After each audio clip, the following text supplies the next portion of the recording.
Mia and I started working on the pilot in 03, and then by 04 we were like trying to figure out how do you pitch it, and what we were realizing is you kind of already have to have something made to show studios. They won't just hear, hey, I've got a great idea. I guess it makes sense, but it's also like a catch-22. So not being writers, which was kind of the problem in the first place, we just tried to come up with a story that we had. It was like one of the smaller, like standalone kind of stories. It was a stupid thing where we're in the lunchroom, Corey, Jerry, Julie, and Mia were having lunch, and this guy that Corey was calling Lucky Charms, was a stupid nickname for this guy that had a mohawk and the like leprechaun beard. As the guy's like walking over, Julie goes, "Excuse me. Hey, come here for a sec. He calls you Lucky Charms." Nah. kind of like a big guy that could kick your butt, pointing to Corey. He calls you Lucky Charms. And then I just kind of had like this running bizarre routine with the sandwich lady where she would never put mustard on the sandwich. Next! What do you want? Hi, I'll have a mustard sandwich. What else? With mustard, ham and cheese, mustard. What else? This woman just refused to put mustard on the sandwich. She knew what she was doing. Oh, and can I have some mustard on that? You sure can. Next! But And then there's this one time I walk in, she's got this big grin on her face.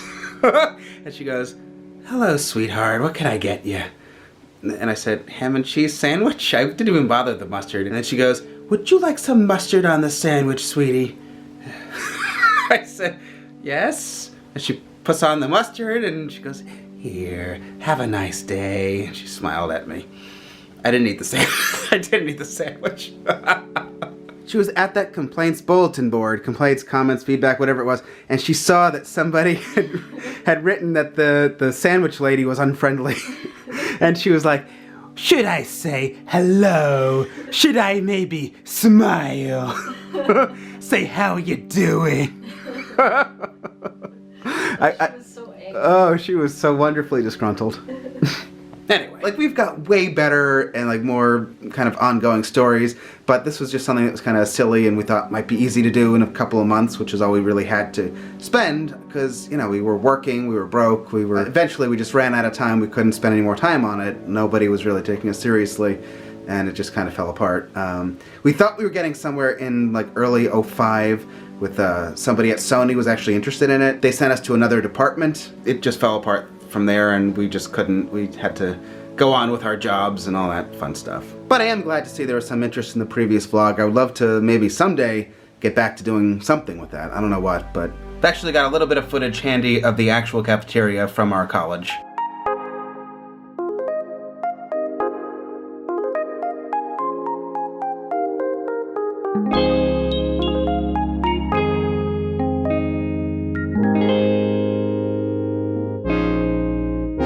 I wish I had some footage of Snappy the Sandwich Lady, but she did not want to be on camera.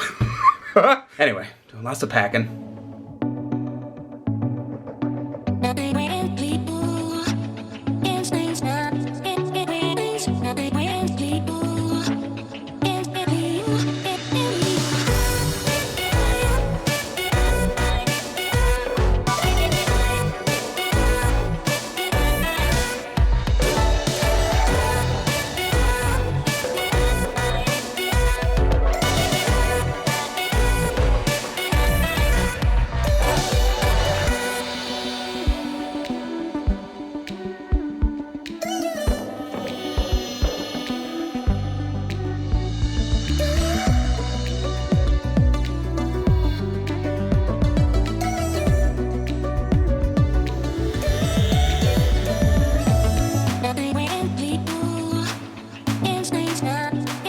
Alright, I have to go to sleep. I'll be right back. Okay, I'm back.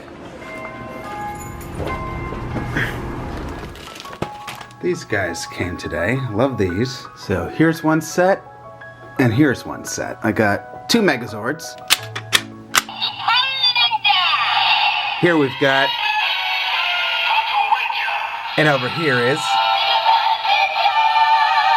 Of course, I wanted a Megazord and gun for both teams, but you guys don't have to do it like this if you wanted to save a little bit of money. It is the same changer, regardless of which one you get. The only difference is the box art and which vehicle you get. No difference. So for example, you could buy the Lupinranger changer and Red Ranger Zord, the blue dial fighter, and the yellow dial fighter separately. Forget that. Okay, so now you've bought... So now you bought the Changer and 2 Zords. Forget that. You don't need that. And then you could buy a Megazord set, which would give you green, pink, and red. And this is the same for either team. Just these fold down. That's about it. Just a matter of folding things up and down depending on what team he's on. That's just one way to do it. Everything here is sold individually. You can mix and match however you want, or you can just get everything like I did. And also, I didn't know this had sound in here. This was kind of a nice little surprise.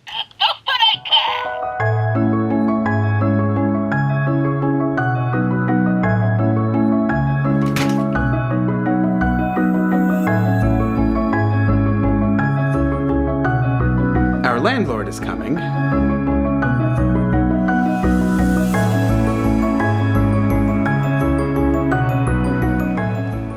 I think we broke our landlord.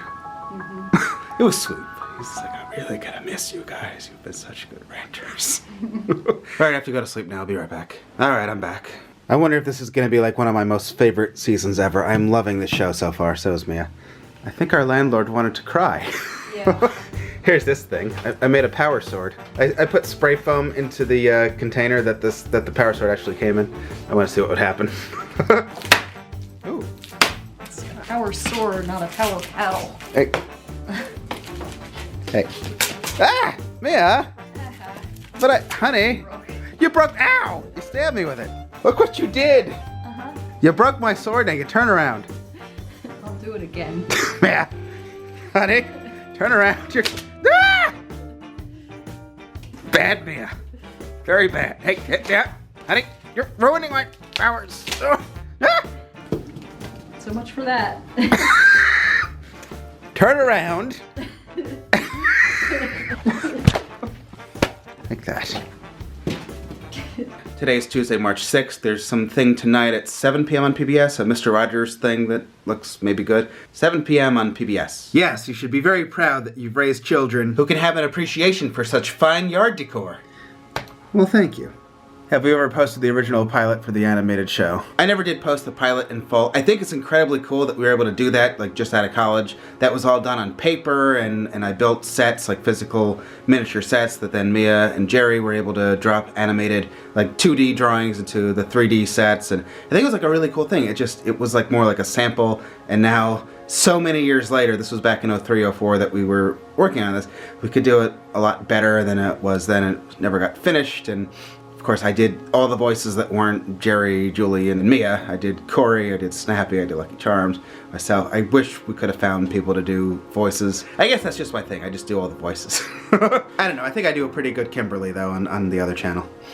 In response to Sean, I certainly respect anyone that can do really great stop-motion animation. But at least with stop-motion animation or even CG, you have like a physical character and you just have to kind of manipulate it. Not saying it's easy, because there's the difference between good stop-motion and bad stop-motion. And with cartoon animation, you have to draw it, and then you have to keep it on model and have it move in a 3D space and still look like the character from drawing to drawing to drawing. So like when people can do that, like I can't do that. That's Mia, and Jerry can do it too. I have no business doing cartoon animation. It's not. If you can draw a human walking across the screen and keep it on model, that's just like kind of blows my mind. Maintaining volume, so like it's not growing or shrinking or getting bigger as it goes off into space.